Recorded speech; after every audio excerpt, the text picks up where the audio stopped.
गुरु ब्रह्मा गुरु विष्णु गुरुदेव महेश्वर गुरुरेव परब्रह्म तस्मै श्री गुरवे नमः।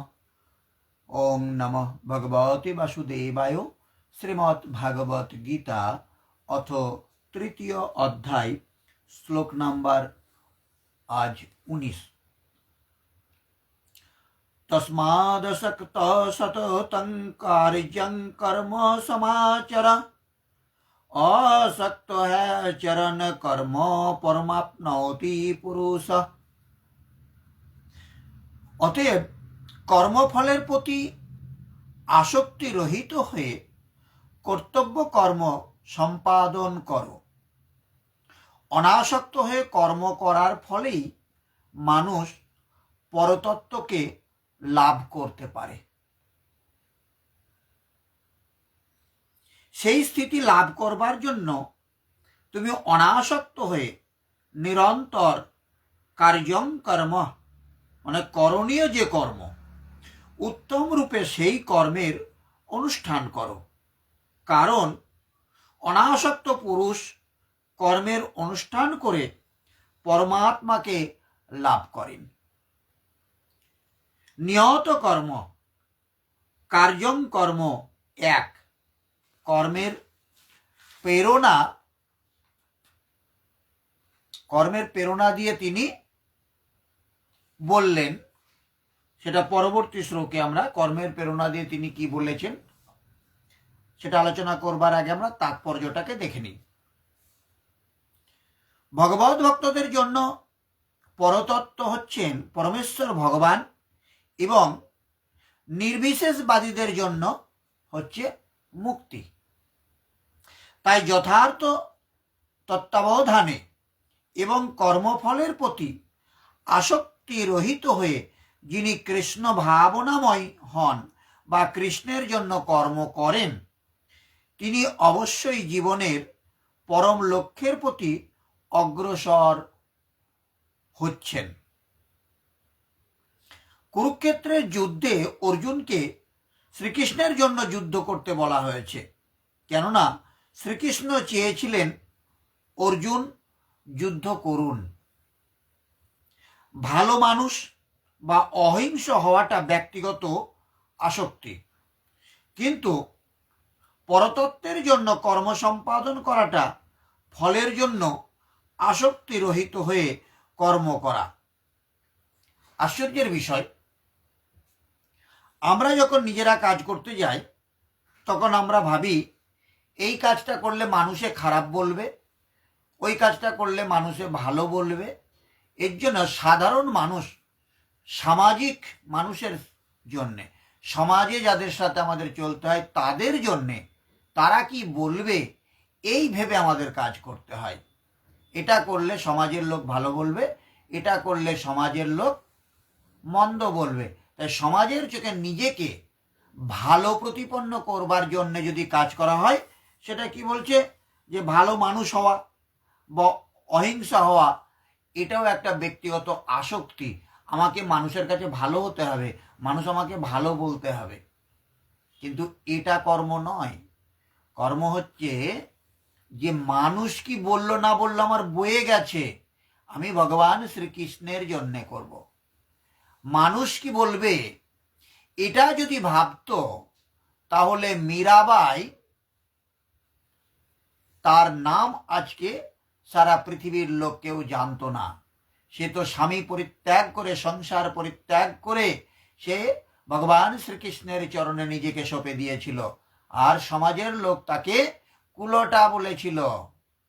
কিন্তু আজকে মীরাবাই যদি ওই সতী সাধ্বী স্বামী ভক্তি পরায়ণা স্ত্রী হয়ে সংসার করতেন তাহলে কিন্তু আর সারা পৃথিবীর লোক তাকে চিনত না।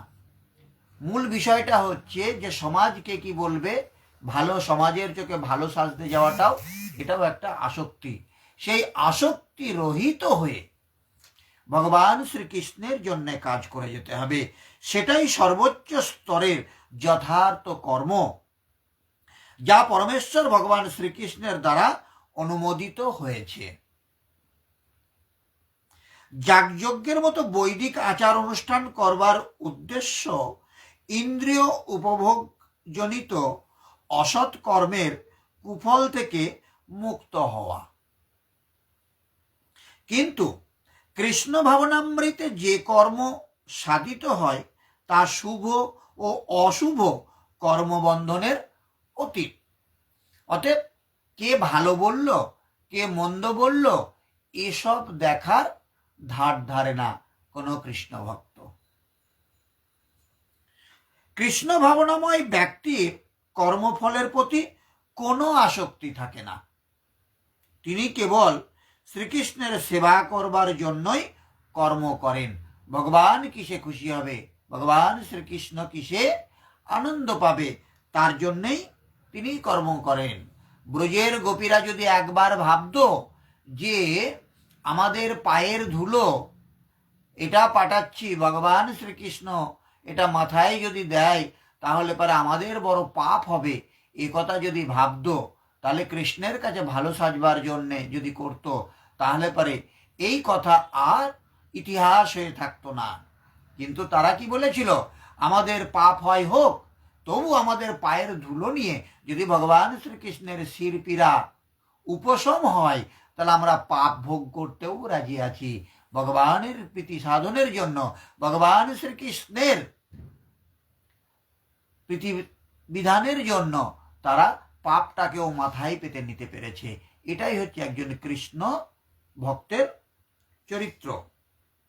তিনি সব রকম কর্ম করেন কিন্তু সম্পূর্ণ অনাসক্তভাবে, ভালো মন্দ সমস্ত কিছুর ঊর্ধ্বে গিয়ে।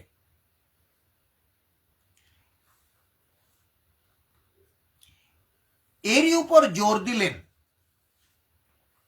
জোর দিয়ে তিনি কি বললেন,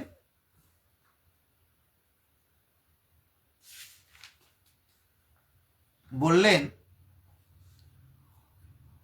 কর্ম নৈব হি সংসিদ্ধমস্তিতা জনকাদয়ঃ লোক সংগ্রহোমিবাপি সম্পස්සন কর্তুমহর্ষি। অনুবাদ বলছে, জনক আদি রাজারাও কর্মের দ্বারাই সংসিদ্ধি প্রাপ্ত হয়েছিলেন। অতএব জনসাধারণকে শিক্ষা দেওয়ার জন্যই তোমার কর্ম করা উচিত। যে জনকের তাৎপর্য রাজা জনক নয়। কি বলছে বিষয়টা ভালো করে আমাদের অনুধাবন করতে হবে। বলছে জনকের তাৎপর্য রাজা জনক নয়, জনক জন্মদাতাকে বলে। তাহলে জন্মদাতা, যিনি জন্মদান করেছেন আমাদেরকে, সেই জন্মদাতাকে বলা হচ্ছে জনক। যোগী জনক আপনার স্বরূপকে জন্ম দেয় বা প্রকট করে। আপনার আমার স্বরূপকে, স্বরূপে কে আমরা, আমরা তো স্বরূপে এই দেহটা নয়, স্বরূপে হচ্ছে আত্মা। এই স্বরূপটাকে কে জন্ম দিয়েছে আমি তো জানতাম না। যিনি এই স্বরূপটাকে প্রকট করেছেন তিনিই হচ্ছে জনক। যোগযুক্ত প্রত্যেক মহাপুরুষ হচ্ছে জনক। এইরূপ যোগ সংযুক্ত বহু ঋষি জনকাদয়, মানে জনক ও এই শ্রেণীর সমস্ত জ্ঞানী মহাপুরুষ ও কর্মনা এব হি সংসিদ্ধিম, কর্ম করেই পরম সিদ্ধি লাভ করেছেন। পরম সিদ্ধির অর্থ হল পরম তত্ত্ব পরমাত্মাকে লাভ করা। এইভাবে প্রত্যেকটা শব্দের আলাদা আলাদা করে অর্থ বার করে বিশ্লেষণ করা উচিত।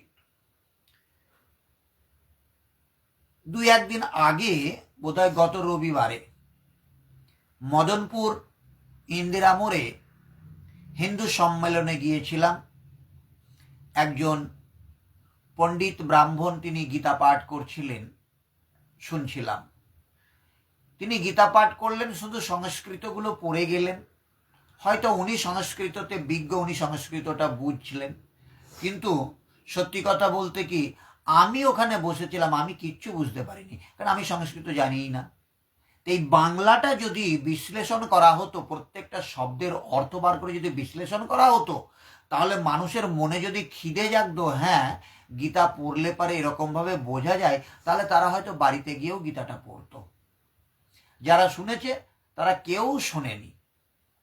এই যে আশ্চর্যের বিষয়। তো প্রাচীনকালে জনক ও এই শ্রেণীর যত মহর্ষি হয়েছেন, এই কার্যং কর্মের দ্বারা, যা যজ্ঞের প্রক্রিয়া, এই কর্ম করেই সংসিদ্ধিম, তার মানে হচ্ছে পরম সিদ্ধি লাভ করেছেন। কিন্তু লাভ করবার পর তারাও লোক সংগ্রহের জন্য কর্ম করেন, লোক কল্যাণের জন্য কর্ম করেন। অতএব তুমি প্রাপ্তির পর লোকনায়ক হবার জন্য কর্ম করবার উপযুক্ত। কেন না, এখন শ্রীকৃষ্ণ বলছেন যে লাভ করবার পর মহাপুরুষের কর্ম করলে কোনো লাভ হয় না, এবং কর্ম না করলেও তার কোনো লোকসান হয় না। পুনরায় লোক সংগ্রহ, লোকহিতের জন্য তারা উত্তম রূপে কর্মের অনুষ্ঠান করেন। যেটা বলছিলাম, তিনি পণ্ডিত মানুষ, তিনি গীতা পড়লেও তার যে জায়গায় উনি আছেন স্বয়ং সিদ্ধ, তিনি না পড়লেও কিছু হতো না। কিন্তু সাধারণ মানুষের জন্যে এই গীতার ভাষ্যটা সাধারণ মানুষের হৃদয়ে পৌঁছানো দরকার। তাদের জন্য অন্তত এই বিষয়টাকে এগিয়ে নিয়ে যেতে হয়। তাৎপর্য কি বলছে?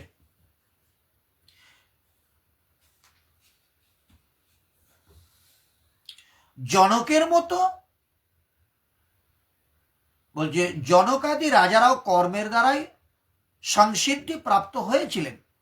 অতএব জনসাধারণকে শিক্ষা দেওয়ার জন্যেই তোমার কর্ম করা উচিত। তাৎপর্য কি বলেছে না, জনকের মতো রাজারা সকলেই ছিলেন আত্মতত্ত্ব জ্ঞানী, তাই বেদের নির্দেশ অনুসারে আচার অনুষ্ঠান করবার কোনো বাধ্যবাধকতা তাদের ছিল না।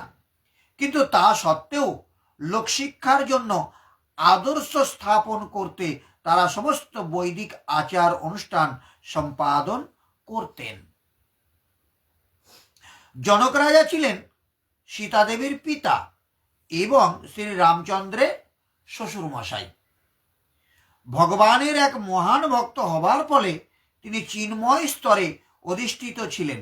কিন্তু যেহেতু তিনি মিথিলার মানে ভারতবর্ষের অন্তর্গত বিহার প্রদেশের একটা অঞ্চল, সেই মিথিলার রাজা ছিলেন, তাই তার প্রজাদের শিক্ষা দেবার জন্য তিনি শাস্ত্রোক্ত কর্মের অনুষ্ঠান করেছিলেন।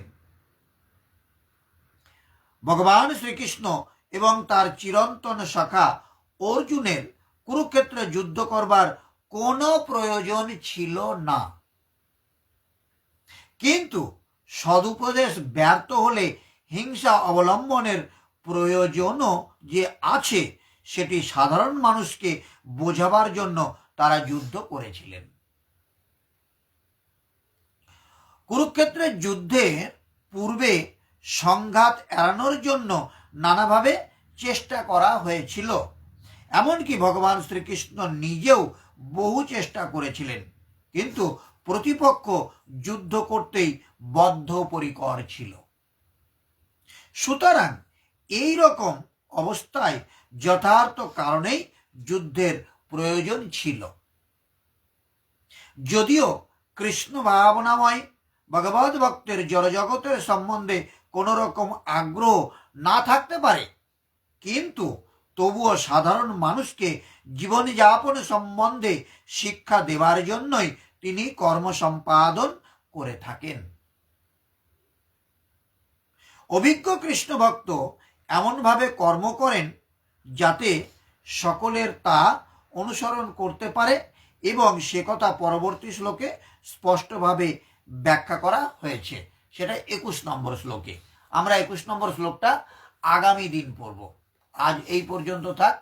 ওং সর্বে ভবন্তু সুখিনঃ, সর্বে সন্তু নিরাময়া, সর্বে ভদ্রাণি পশ্যন্তু, মা কশ্চিৎ দুঃখভাগ ভবেৎ। ওং শান্তি শান্তি শান্তি। সমস্ত মানুষ সুখী হোক, সমস্ত মানুষ রোগমুক্ত হোক, সমস্ত মানুষকে আমি দেখতে চাই তারা যেন কোনো দুঃখ ভোগ না করে। হরে কৃষ্ণ।